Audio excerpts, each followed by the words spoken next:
بسم اللہ الرحمن الرحیم۔ ماہ محرم الحرام، اس مہینے میں شہید کربلا، نواسہ رسول، جنتیوں کے سردار، جگر گوشہ بطول حضرت سیدنا حسین رضی اللہ تعالی عنہ کی شہادت کا مہینہ ہے۔ امام علی مقام بڑے ہی دکھ اور درد کے ساتھ داغ مفارقت دے کر گئے۔ آپ کے ساتھ جو ظلم ہوا، جو زیادتی ہوئی، آپ نے جو تکالیف اٹھائی، اس کی مثال شاید تاریخ کے اندر ملنا مشکل ہو۔ لیکن ہر سال امام علی مقام اور حضرت سیدنا حسین رضی اللہ تعالی عنہ کا مہینہ جب آتا ہے تو آپ کی زندگی ہر مسلمان مومن کے سامنے آتی ہے، اور آپ کی شہادت دراصل ایک سبق اور درس ہے ہمارے لیے۔ ویسے تو اس کے مختلف گوشے اور پہلو ہیں، لیکن آج جس گوشے اور پہلو کی طرف میں آپ کی توجہ مبذول کرانا چاہتا ہوں وہ ہے امام علی کی جد و جہد کا مقصد۔ ہر مومن کے ذہن میں یہ بات ضرور آتی ہے کہ امام حسین رضی اللہ تعالی عنہ مدینے سے مکہ آتے ہیں، مکہ سے پھر کوفہ جاتے ہیں، اپنے بیوی بچوں کو ساتھ لے کر، رشتہ داروں کو ساتھ لے کر ایک بڑی ہجرت کرتے ہیں اور بڑی قربانی دیتے ہیں۔ آخر اس قربانی کے پیچھے کیا راز تھا؟ تو سامعین کرام، حضرت سیدنا حسین رضی اللہ تعالیٰ عنہ کی شہادت کا مقصد زمین کے اوپر خلافت راشدہ اور ایک حقیقی فلاحی اسلامی ریاست کا قیام تھا۔ آپ رضی اللہ تعالیٰ عنہ نے اس کے لیے یہ ساری قربانی دی۔ چنانچہ جب خلیفہ وقت سے جا کر حضرت سیدنا حسین رضی اللہ تعالیٰ عنہ اور حضرت عبداللہ ابن زبیر وغیرہ حضرات جب ملے تو ان کو جا کر بتایا کہ ہم بیعت سے پیچھے نہیں ہٹتے، لیکن ہم یہ چاہتے ہیں کہ جو امارت یا خلافت قائم کی جائے وہ دین کے مطابق کی جائے۔ چنانچہ آپ نے 3 باتیں سامنے رکھی۔ پہلی بات تو یہ رکھی کہ یا تو خلیفہ کی تقرری ویسے کی جائے جیسے کہ نبی پاک صلی اللہ علیہ وسلم نے فرمائی، کہ آپ نے خود کسی کو واضح طور پہ اپنا خلیفہ نامزد نہیں کیا،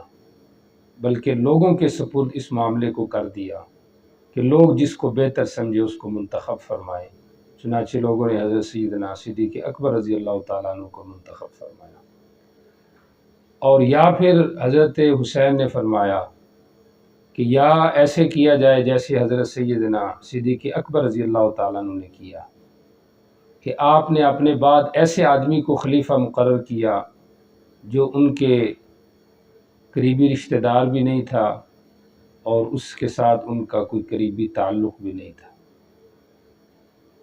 اور یا پھر ایسے کیجئے جیسے حضرت سیدنا عمر فاروق رضی اللہ تعالیٰ عنہ نے کیا، کہ آپ نے 6 آدمیوں کی کابینہ اور کمیٹی بنائی کہ وہ جس کو منتخب کریں وہ خلیفہ اور ولی عہد جو ہے وہ بن جائے گا۔ چنانچہ پھر لوگوں نے حضرت عثمان غنی رضی اللہ تعالیٰ عنہ کو خلیفہ اور امام جو ہے وہ بنایا۔ تو حضرت حسین رضی اللہ تعالیٰ عنہ کا مقصد یہ تھا کہ نبی پاک صلی اللہ علیہ وسلم کا جو نہج ہے امارت کے حوالے سے، خلافت کے حوالے سے، اسی اعتبار سے جو ہے وہ حکومت کا قیام ہو۔ چنانچہ یہی ان کا منشور تھا کہ وہ یہ چاہتے تھے کہ ایک حقیقی اسلامی فلاحی علی منہاج النبوہ جو نظام ہے یا جو خلافت ہے یا جو حکومت ہے وہ اس دھرتی کے اوپر قائم ہو۔ اور یہ چیز انہوں نے صرف ابتدا میں نہیں باور کروائی، بلکہ اس کے لیے انہوں نے بڑی محنت کی، باقاعدہ جو خطوط لکھے ان کے اندر بھی اہل بصرہ کو جو آپ نے خط لکھا اس کے اندر بھی آپ نے یہ فرمایا کہ سنت مٹتی جا رہی ہے اور بدعات ان کے پھیلنے کا مجھے ڈر ہے،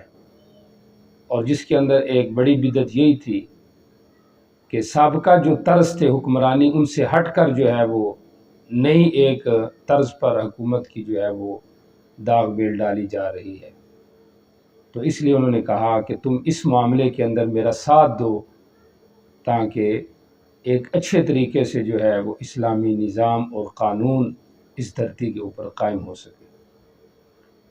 اور پھر اس حد تک نہیں بلکہ جب میدان کربلا کے قریب پہنچے تو وہاں پہ بھی جو آپ نے خطبات اور تقریریں کی اس کے اندر بھی آپ کی ایک یہ تقریر تھی کہ میں تو اس لیے آیا ہوں اور میرا منشور بھی یہ ہے، مقصد بھی یہ ہے کہ نبی پاک صلی اللہ علیہ وسلم کی جو سنت ہے اس کا احیاء ہو جائے اور حکومت اور عمارت جو ہے وہ اسی طرز پر قائم ہو جو طرز نبی پاک صلی اللہ علیہ وسلم اس امت کا دے کر گئے۔ تو سامعین کرام، حضرت سیدنا حسین رضی اللہ تعالیٰ عنہ نے جو قربانی دی اور جس مشن کے لیے قربانی دی، ہمیں چاہیے کہ ہم محرم کے مہینے میں اس مشن کو سامنے رکھ کر اپنی محنت اور اپنی کوشش اس کے مطابق کرنے کی کوشش کریں۔ آج ہر آدمی حسینی بننے کی کوشش کر رہا ہے اور حضرت حسین رضی اللہ تعالیٰ عنہ کے نام پہ چندے بھی لے رہا ہے، اپنی جیبیں بھی بھر رہا ہے، سبیلے بھی لگا رہا ہے،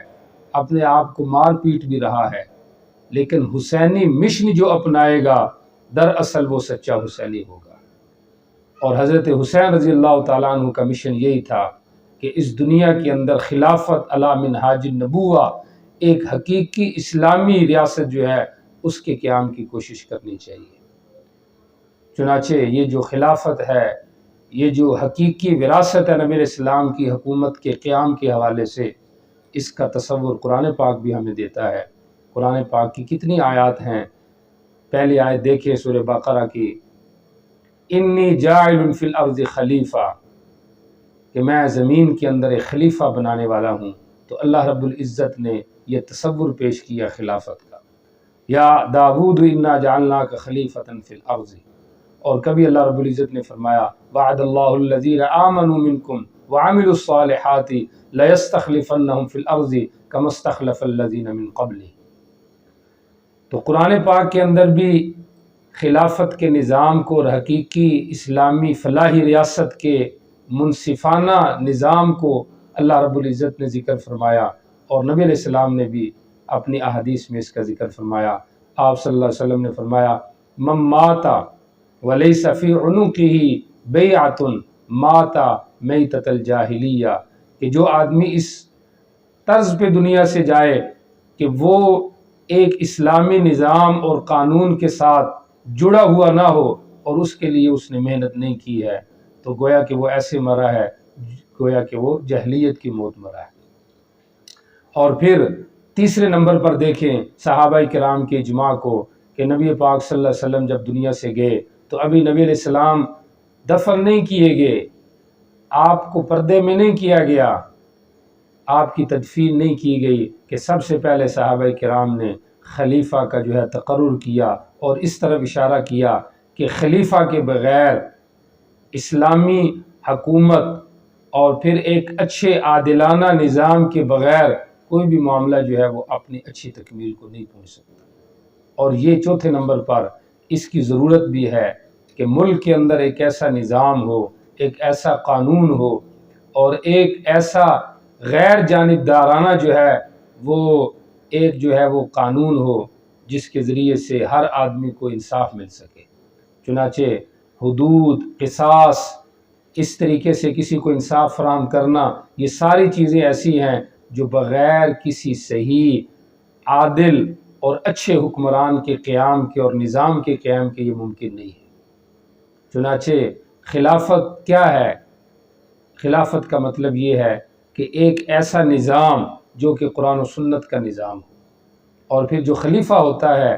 وہ اللہ رب العزت اور اللہ کے رسول کا نائب ہوتا ہے، جس کی پہلی شرط یہ ہے کہ وہ مسلمان ہو، وہ علم والا ہو اور وہ انصاف پسند ہو، یہ اس کی شرط ہے۔ اور خلافت آج کے دور میں اس کو کیسے قائم کیا جا سکتا ہے؟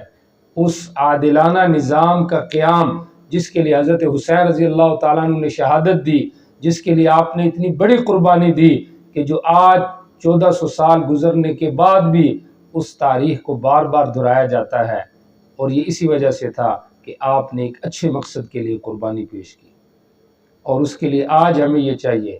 کہ ہم سب سے پہلے اپنے اندر اجتماعیت پیدا کریں۔ اگر ہم سچے حسینی بننا چاہتے ہیں اور حضرت حسین سے سچی محبت کا اظہار کرنا چاہتے ہیں تو جس مشن کے لیے انہوں نے قربانی دی اس مشن کے لیے ہمیں محنت کرنی چاہیے، اجتماعیت پیدا کریں۔ اور نمبر 2، ہمیں امر بالمعروف اور نہی عن المنکر، اچھی چیزوں کا حکم اور بری چیزوں سے جو ہے ہم دوسرے کو روکنے والے بن جائیں۔ اور نمبر 3، اچھے اور حقیقی اور منصف مزاج آدمی کے حوالے حکومت کی جائے۔ تو یہ چیزیں جب ہم سامنے رکھیں گے تو اس طریقے سے محنت کریں گے تو انشاءاللہ ہم حقیقی معنوں کے اندر حسینی بن جائیں گے۔ اور حضرت حسین رضی اللہ تعالیٰ عنہ نے جو قربانی دی ہے، جو قربانیوں کی داستان رقم کی ہے، اپنے بیٹوں اور رشتہ داروں کو شہید کروایا ہے اور اپنے آپ کو اللہ کے حضور پیش کیا ہے، تو اس کی اچھی یادگار بھی ہوگی، اور انشاءاللہ حضرت حسین رضی اللہ تعالیٰ عنہ کے ہم اس طریقے سے سچے وارث بھی بن جائیں گے۔ تو محرم الحرام کے اندر جہاں ہم باقی چیزوں کو یاد رکھتے ہیں، وہاں ہمیں کبھی بھی حضرت حسین رضی اللہ تعالیٰ عنہ کے مشن اور مقصد کو بھولنا نہیں چاہیے۔